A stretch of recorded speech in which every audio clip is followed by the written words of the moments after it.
કોર્ટના કથિત ખોટા કેસોમાં દિલ્હી કોર્ટનો મહત્વનો ચુકાદો। અરવિંદ કેજરીવાલ નિર્દોષ જાહેર। ડેડિયાપાડાના ધારાસભ્ય ચૈતર વસાવાની પ્રતિક્રિયા। રાજકીય ગરમાવો વધ્યો। એન્ફોર્સમેન્ટ ડિરેક્ટરો ઈડી દ્વારા દાખલ કરાયેલા કથિત ખોટા કેસોમાં દિલ્હી કોર્ટ દ્વારા મહત્વનો ચુકાદો આપવામાં આવ્યો છે। કોર્ટે આમ આદમી પાર્ટીના રાષ્ટ્રીય સંયોજક તથા દિલ્હીના મુખ્યમંત્રી શ્રી અરવિંદ કેજરીવાલને તમામ આરોપોમાંથી નિર્દોષ જાહેર કર્યા હોવાનું જણાવ્યું છે। કોર્ટના આ નિર્ણય બાદ રાજકીય વર્તુળોમાં ભારે ચર્ચાઓ થઈ રહી છે। આમ આદમી પાર્ટીના નેતાઓ અને કાર્યકરો દ્વારા આ ચુકાદાને સત્ય અને ન્યાયની જીત ગણાવી ખુશી વ્યક્ત કરવામાં આવી રહી છે। આ મામલે પ્રતિક્રિયા આપતા ડેડિયાપાડા વિસ્તારના ધારાસભ્ય શ્રી ચૈતર વસાવાએ જણાવ્યું કે કેન્દ્ર સરકાર તપાસ એજન્સીઓનો દુરુપયોગ કરી રાજકીય વિરોધીઓને દબાવવાનો પ્રયાસ કરે છે, પરંતુ આજે ન્યાયાલયે સત્યની બાજુ લીધી છે। તેમણે વધુમાં ઉમેર્યું કે આ ચુકાદો લોકશાહી અને સંવૈધાનિક મૂલ્યો માટે મહત્વનો છે અને આમ આદમી પાર્ટી જનતાના હક માટે પોતાની લડત ચાલુ રાખશે।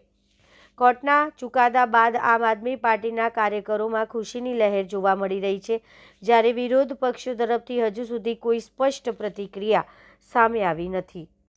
સાથીઓ, જ્યારથી દેશમાં ભારતીય જનતા પાર્ટીનું શાસન આવ્યું છે ત્યારથી જ વિપક્ષના ધારાસભ્ય, સાંસદ એમની સરકાર કે મુખ્યમંત્રીને તોડવા માટે, દબાવવા માટે, ડરાવવા માટે ઈડી જેવી સંસ્થાઓનો ઉપયોગ થવાના ચાલુ થયા છે।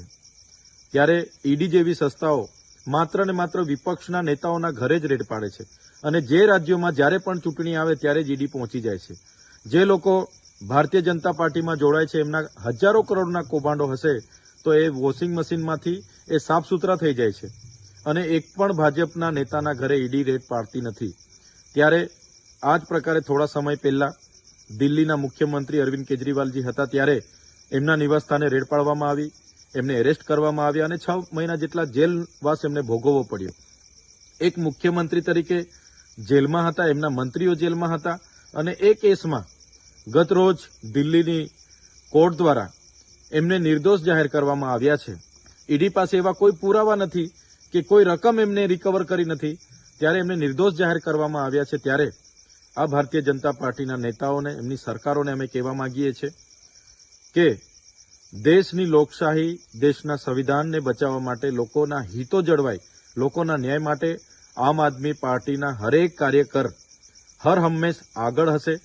તમારા ભય, તમારો ડર, તમારી ધમકીથી કોઈ ડરવાના નથી અને આવનારા દિવસોમાં ગુજરાતમાં પણ આ જ પ્રકારની નીતિ ભારતીય જનતા પાર્ટી કરવાની છે। તેની સામે પણ ગુજરાતમાં આમ આદમી પાર્ટી મજબૂતાઈથી લડવાની છે। એ જ ખાતરી અમે ગુજરાતની જનતાને આપવા માંગીએ છીએ।